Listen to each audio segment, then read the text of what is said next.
જય હિન્દ મિત્રો।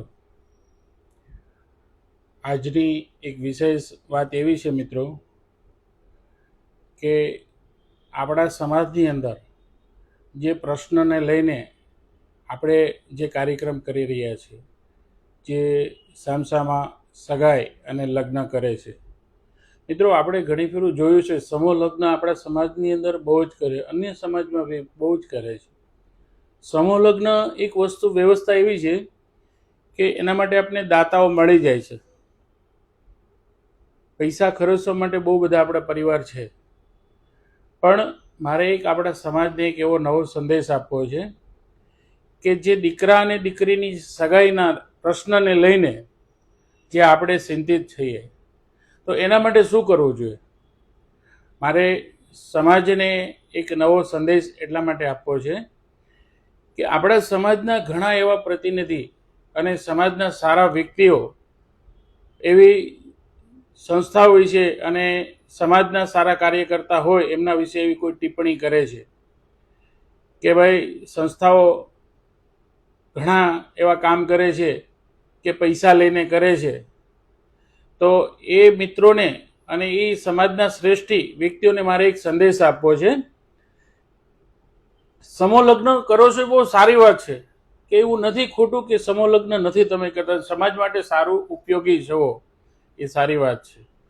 પણ મિત્રો, આજનો પ્રશ્ન, જળહળતો પ્રશ્ન આપને ખબર છે?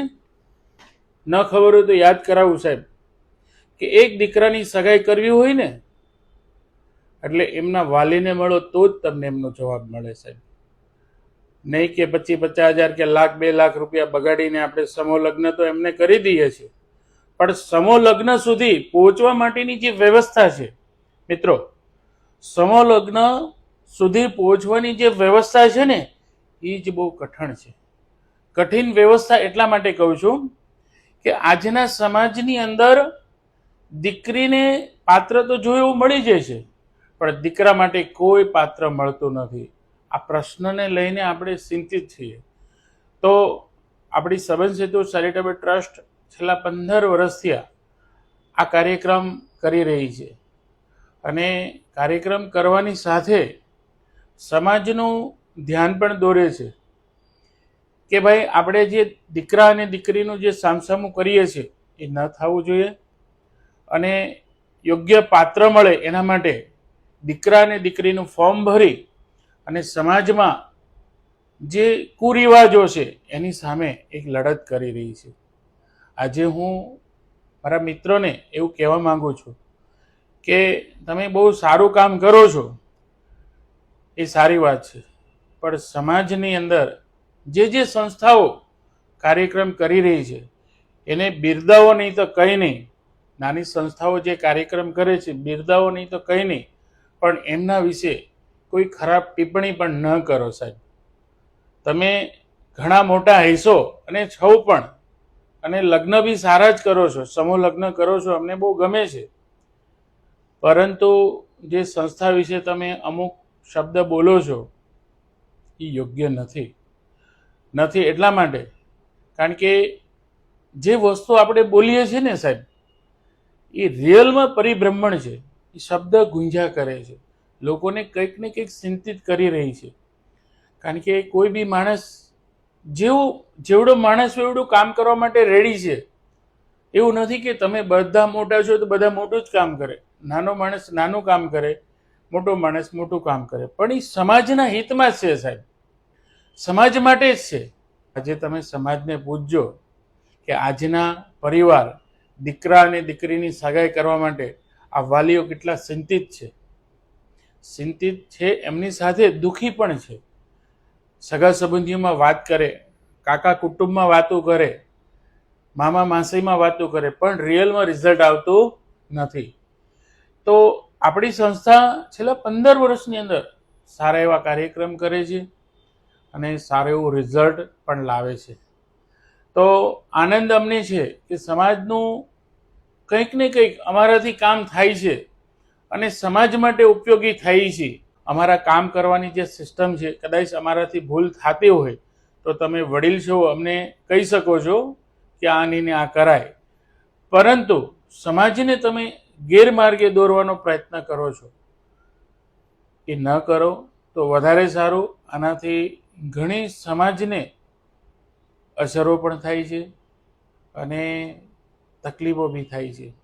માનો કે આજે અમારી ત્યાં એક વર્ષની અંદર 150 કે 200 ફોર્મ ભરાણા હોય. 200 ફોર્મમાંથી કદાચ અમારાથી 10-15 રિઝલ્ટ ન આવ્યા હોય એનું કારણ પણ એક જ હોય, પરિવારની કંઈક અપેક્ષા અલગ હોય, કાં દીકરીની અપેક્ષા અલગ હોય, કાં દીકરી વાલીને ન કહી શકતી હોય. આવા પ્રશ્ન હોય સાહેબ. આવા પ્રશ્નને લઈને એમના કામ ન થતા હોય અને એ પ્રોબ્લેમને કારણે એમના વાલીઓ દીકરીને અને વાલીઓને સમજી નથી શકતા. આ પ્રોબ્લેમો છે. આના માટે હું સમાજને એક સારો સંદેશ આપવા માંગુ છું કે તમે જે દીકરા દીકરીઓની સગાઈ કરવા માટે એને તૈયાર કરો છો ને, વાતચીતમાં એગ્રી કરો છો ને, પેલા બંનેને બેસાડો અને એમને વાત કરો, વાસ્તવિકતા સમજાવો કે બેટા આપણે જે સામસામું કરવું પડે છે એના કરતાં બેસ્ટ વસ્તુ છે કે આ સિંગલમાં થાય છે.